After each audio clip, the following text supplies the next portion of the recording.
এই শহীদ চান্দু স্টেডিয়ামকে আইসিসির যে নির্দেশনা রয়েছে সেই নির্দেশনা মোতাবেক এবং আইসিসির যে স্ট্যান্ডার্ড রয়েছে আন্তর্জাতিক একটি স্টেডিয়ামের যেই সুযোগ সুবিধা থাকা দরকার সেই আদলে এটিকে তৈরি করার জন্য, এটিকে আবার পুনর্গঠন করার জন্য আমি এখানে আজকে উপস্থিত হয়েছি।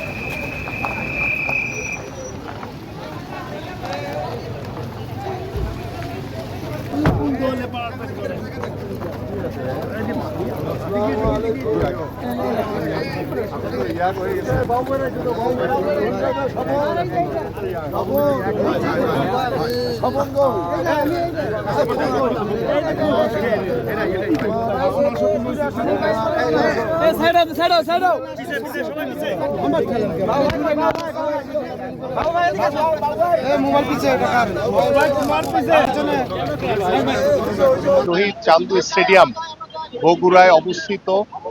এটি এক সময় আন্তর্জাতিক একটি স্টেডিয়াম হিসেবে কিন্তু এটাকে তৈরি করা হয়েছিল, নির্মাণ করা হয়েছিল।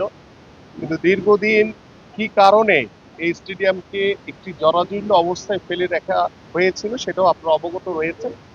বর্তমানে আমরা এই শহীদ চান্দু স্টেডিয়ামকে আইসিসির যে নির্দেশনা রয়েছে সেই নির্দেশনা মোতাবেক এবং আইসিসির যে স্ট্যান্ডার্ড রয়েছে আন্তর্জাতিক একটি স্টেডিয়ামের যেই সুযোগ সুবিধা থাকা দরকার সেই আদলে এটিকে তৈরি করার জন্য, এটিকে আবার পুনর্গঠন করার জন্য আমি এখানে আজকে উপস্থিত হয়েছি এবং আমি এই শহীদ চান্দু স্টেডিয়ামকে আন্তর্জাতিক মানের একটি স্টেডিয়াম হিসেবে তৈরি করার জন্য আমরা কার্যক্রম দ্রুতই শুরু করব। কারণ আমাদের জুলাইয়ে আমাদের এই প্রমিলা বিপিএল তৈরি অনুষ্ঠান করার একটি চিন্তাভাবনা আমাদের এখানে রয়েছে এবং আমরা আশা করি যে সেই পর্যায়ক্রমে আন্তর্জাতিক একটি মাঠ তৈরি করার জন্য শহীদ চান্দু স্টেডিয়ামকে আমাদের পক্ষ থেকে যা যা করণীয় আছে আমরা সকল সুবিধা ইনশাল্লাহ নিশ্চিত করি।